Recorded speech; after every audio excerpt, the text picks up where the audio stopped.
propre réalité va t'attendre. C'est bon de venir chanter, c'est bon de venir crier, c'est bon. Mais moi, ce qui m'intéresse, c'est pas ça. Ce qui m'intéresse, c'est ta vie de chrétienté. Au fond de toi, c'est que tu vis au-delà de venir glorifier Dieu avec les autres. Au-delà de... Qu'est-ce que tu vis? Amen. Amen. Amen. La réalité présente va te modeler, va te faire... Comment je peux dire? C'est comme deux personnalités en toi qui se battent. Amen. Amen. Et la réalité que tu vas vivre va te présenter des faits réels. Quand tu sors de l'église, tu t'assois à la maison. Il y a les faits réels que tu vas vivre. Alléluia. Alléluia. Alléluia. Qui comprend de quoi je parle? Qui comprend de quoi je parle? Alléluia. Beaucoup de choses vont se passer devant toi. Tu es chrétien, engagé, tu aimes Dieu. Tu fais quel choix?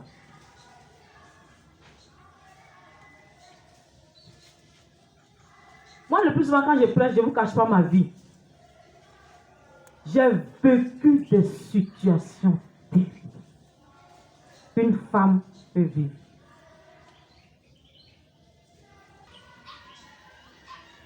Dieu n'existe pas. Non, Dieu ne peut pas exister dans ça là. La meilleure. Dans ma vie, je ne cache rien. Amen. Alléluia. Donc, la réalité c'est quoi? Comme tout à l'heure j'ai décrit là.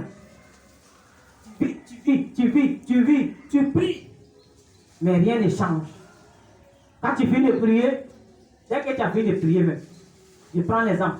Tu as prié à 9h. Tu as fini. 9h15, tu as fini de prier. À 9h16, la chose revient. Tu dis, mais attends, je viens de prier. Et quand j'ai prié pour ça. Hier, j'ai prié pour ça. La semaine passée, j'ai prié pour ça. Le mois passé, j'ai prié pour ça. Mais ça revient encore. Amen. La vérité, Jésus-Christ. Écoute bien. La vérité, c'est présenter Jésus-Christ en face de tout ce que tu vis.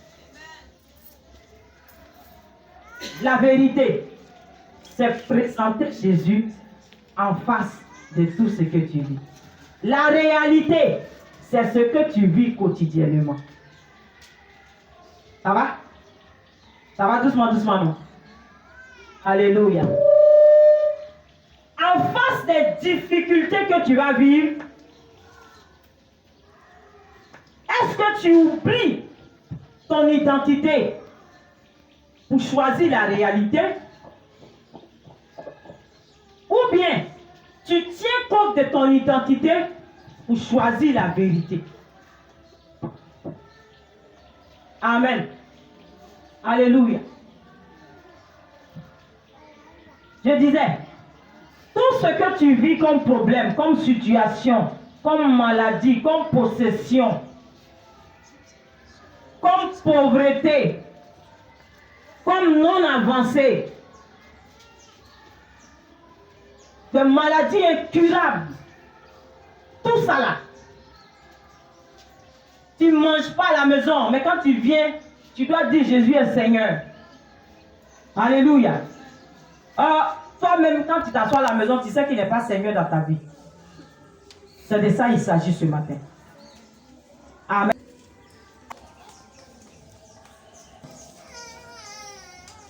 Nombre chapitre 14. Je sais que tu vas comprendre mon message. À 10. Les enlever d'une situation très grave pour une bénédiction. Déjà, ils ont oublié. Ils ont oublié la servitude qui pesait sur leur vie en Égypte. Et ils sortent de l'Égypte, on les envoie au désert. Attendez. L'esclavage d'Égypte et puis la vie du désert, c'est quel qui est difficile? Ils arrivent dans le désert. À cause des petites situations de l'eau, ils ne gagnent pas pour boire. Et puis, viande, ils ne mangent pas là. Il a dit chrétien. Il a dit, Dieu t'enlève du péché, de la mort. Et Dieu te donne la vie éternelle. Donc, entre enlever du péché pour aller à la vie éternelle, tu n'es pas encore arrivé à la vie éternelle. Tu es en train de faire chemin vers la vie éternelle. Donc, pendant que tu fais chemin, parce que tu ne gagnes pas à manger, hein? Parce que tu es malade, parce que tes affaires ne prospèrent pas, parce que tu cherches enfant, tu ne trouves pas, parce que tu ne trouves pas mari, parce que tu ne trouves pas un travail stable, hein? Parce que tu n'as pas encore réalisé ton projet, tes plans et ce que tu veux être dans la vie. À cause de ça, tu dis mieux vaut retourner, hein, à la mort éternelle, dans le péché, dans le monde. C'est mieux. Amen. Ils disent que Moïse a qu'à les ramener en Égypte. Là-bas est mieux. Que où eux ils s'en vont là, ils ne trouvent pas de l'eau pour boire, de l'eau. Et puis viande. Et viande pour manger. Donc pour ça, il faut frapper Moïse et Aaron. Est-ce que vous voyez l'ingratitude du chrétien? Alléluia. Alléluia. Pourquoi l'Éternel nous a-t-il fait sortir, nous a fait aller dans le pays où nous tomberons par l'épée? Dieu dit que la terre promise là c'est pour nous. Mais quand on regarde la terre promise là, combat qui est là-bas là, Seigneur, c'est vrai que force, Wallahi Seigneur, tu ne peux pas nous aider à gagner le pays là. Donc Seigneur, tu nous as fait sortir d'Égypte, c'est pour nous tuer. Tu veux qu'on meure. C'est quel Seigneur ça? Ah Seigneur, moi j'étais dans le monde là, j'étais bien. Hein? Tu m'as enlevé du monde, tu m'as dit il faudrait que je te donne ma vie, je te donnais ma vie. Maintenant je te donnais ma vie là. Voilà le problème que je vis. Voilà la situation que je traverse. Seigneur. C'est pas ça. C'est pas ça. Non, de toi à moi, disons la vérité. C'est pas ça. C'est ça. Mais Marie que tu m'as donné là aussi, hein? C'est mieux. Là-bas, là, j'ai 3, j'ai 4. Un paye ma maison, un paye mon habit. Un s'occupe de mes parents. Mais un que tu m'as donné, il vend charbon. Quand je demande 5 000, il ne peut pas me donner. C'est pas ça? C'est ça, non? C'est ça, non? Ancêtres ont fait ça. Amen. Alléluia. Amen. Au verset 4, ils n'ont même pas de prophétie. Ils ne disent rien de bon. Wallahi, on n'a qu'à se concerter. Qui veut être chef? Choisissons un. Lui qui est fort là. Il frappe Aaron, il frappe Moïse. On les attache. Puis on retourne en Égypte. C'est mieux. C'est pas ça? Égypte est mieux. On a oublié de leur demander pardon. Pardon. C'est pour ton bien que Dieu t'a envoyé ici. Ce soir, ce matin, je vais m'agenouiller, je vais tomber sur mon front, comme Moïse. Et puis Aaron, pour vous dire, pardon. Wallahi. Wallahi. Jésus est mieux. Restons en Jésus. Ne partons plus en Égypte. Chrétien. Wallahi. Pardon. Comment on dit pardon en Dula? Sabarissa. Sabarissa, on est venu quand où on est arrivé, où on a dit, ah, ma chère Jésus, quand où on est arrivé là. Il ne faut pas en retourner derrière. Il parle à quelqu'un? Pardon, il ne faut pas en retourner. C'est pour notre bien. Vous comprenez? Il y a les gens du Nord. Voilà, ils vous sont arrivés là. Égypte est mieux. Il y en a qui disent qu'ils sont enfants de Dieu, ils sont assis ici. Mais la vie du monde, sans leur.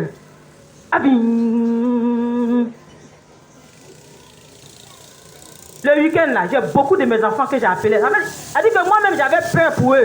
Parce que Tabaski là, Voilà, ils vont fêter ça les musulmans. Il dit, papa, appelons-lui là. Appelons-lui là. Appelons-lui là. Portable sonne, ça ne décroche pas. Voilà, la fête était trop forte. De fêter, Tabaski là, c'est pour lui. Quand on dit Noël, pas, il est dedans. Quand on dit Tabaski, quand on dit Nuit de destin, il est avec eux. Voilà, il est partout. C'est pas ça? Demandez pardon. Amen. Dans une détresse totale. C'est-à-dire que là, c'est comme si tu es dos au mur. Il n'y a plus rien à faire. Donc, ils déchirent les vêtements pour manifester leur... Comment je peux dire? Les élèves, prêtez-moi le mot. Comment je peux dire? Prier ce qui était là. Que effectivement, c'est difficile, mais il faut tenir bon. Alléluia. Vous avez vu là-bas? Il dit, c'est vrai, on est parti, on a vu des géants, c'est vrai. Mais nous, on ne regarde pas les géants qu'on a vus là-bas. Là. On ne regarde pas les difficultés qui sont là-bas. Là. On ne regarde pas toutes ces nations qu'on doit vaincre par le combat avant d'arriver à Canaan. On ne regarde pas ça.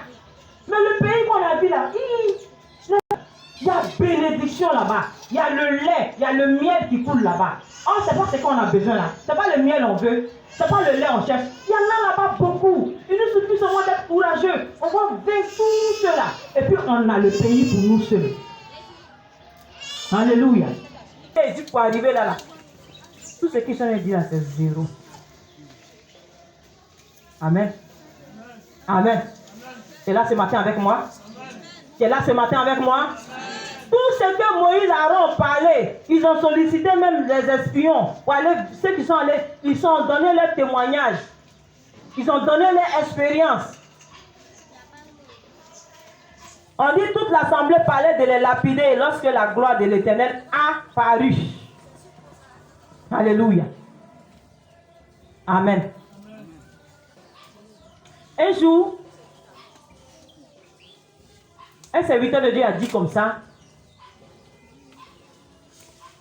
dans le monde là, c'est seulement les chrétiens qui tuent leurs héros. Dans tous les domaines de la vie, c'est les chrétiens seulement qui assassinent leurs héros. Voilà un exemple. Il veut tuer leurs héros, Moïse. Il va être devant moi. Le géant, c'est quoi? Le géant, c'est la réalité de ce que tu vis. Le géant, c'est le problème. Le géant, c'est les difficultés. Alléluia. Alléluia. Alléluia. Pendant que tu pries, c'est le contraire que tu vois. C'est ça le géant. Alléluia. Alléluia. Il faut prononcer ce qui est vérité. Comme j'ai dit tout à l'heure, il y a un choix à faire. Soit tu choisis la réalité, soit tu choisis la vérité. Or, la vérité n'est pas la réalité. La réalité aussi n'est pas la vérité. Alléluia. Réalise que toutes ces personnes qui étaient au milieu d'eux et qui ne faisaient que regarder aux situations, au lieu de regarder à la vérité, là, toutes ces personnes-là sont mortes. Tu mourras vite. Si tu regardes la réalité, tu mourras avant ton temps. Si tu regardes la maladie qui est en train de t'acculer là, tu vas mourir, la maladie va t'emporter. Si tu regardes la pauvreté qui est en train de te fatiguer, pour ça tu vas aller te pendre là. Tu vas te pendre. Ne regarde pas à la réalité, mais regarde à la vérité que Dieu a dit. Amen. Tu es malade, ça c'est la réalité. Tu souffres, ça c'est la réalité. Mais qu'est-ce que Jésus dit? Jésus dit par ses meurtrissures, nous sommes. Ça c'est la vérité. Donc quand tu vois ta réalité, tu confesses la vérité que Jésus a dit. Tu contrecarres la réalité à la vérité. Amen. Amen. Amen. Amen. Amen.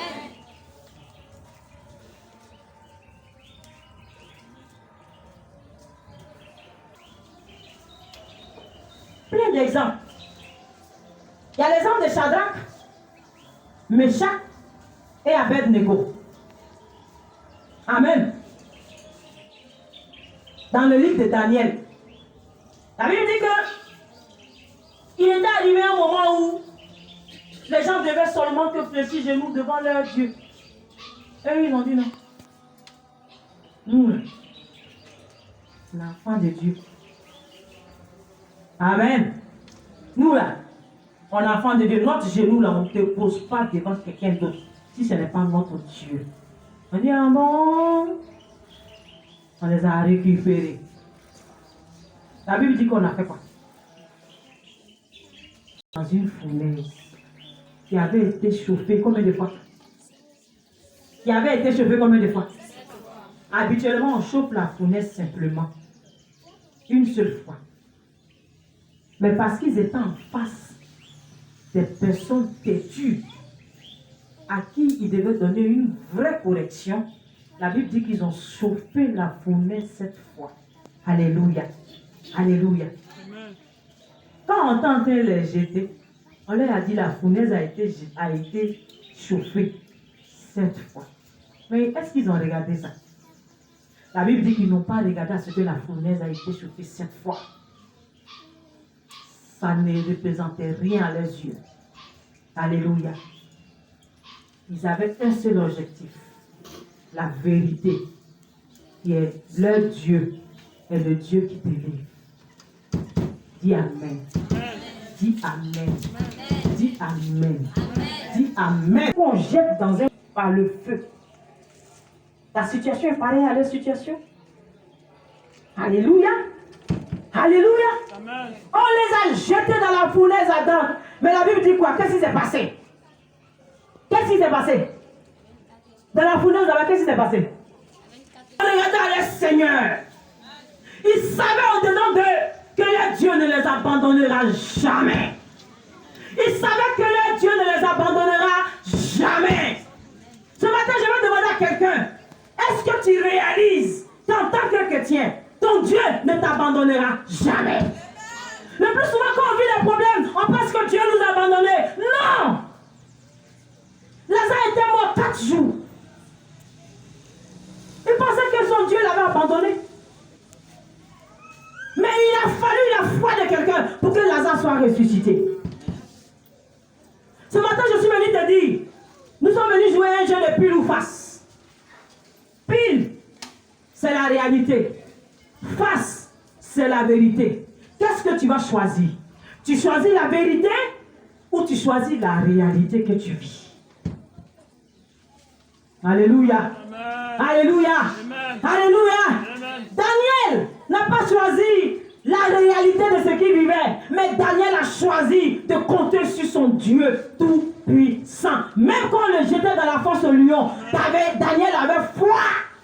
Amen. Et son père était avec lui. Il n'a pas regardé la réalité. Quand on l'a jeté dans le lion, dans la fosse au lion, il n'a pas regardé le visage du lion. Yeah! Wow! What like? Wow! Lion! Hein? Tu as bien vu lion? À niveau que mais ça fait pitié. Les cases qui sont aux eaux là, tu ne peux pas t'approcher. Parce que s'il a attrapé ton bras, la personne qui a venu enlever là, il n'est pas encore né. Et puis on l'a attrapé pour le jeter dans la fosse au lion. Daniel était conscient qu'il était chrétien. Bon, qu'il était enfant de Dieu. Amen. Il n'est pas parti voler. Si tu es parti voler, et puis on t'a attrapé pour te jeter dans la fosse au lion, ça c'est entre toi et puis le lion. Mais si tu es en train de servir Dieu, et puis pour la cause de Dieu, on te persécute, on te jette dans une fosse quelconque. Quand j'ai dit une fosse quelconque, c'est une situation quelconque que tu vas vivre. Alléluia. Dieu ne va pas t'abandonner. Dieu ne va pas t'abandonner. Alléluia.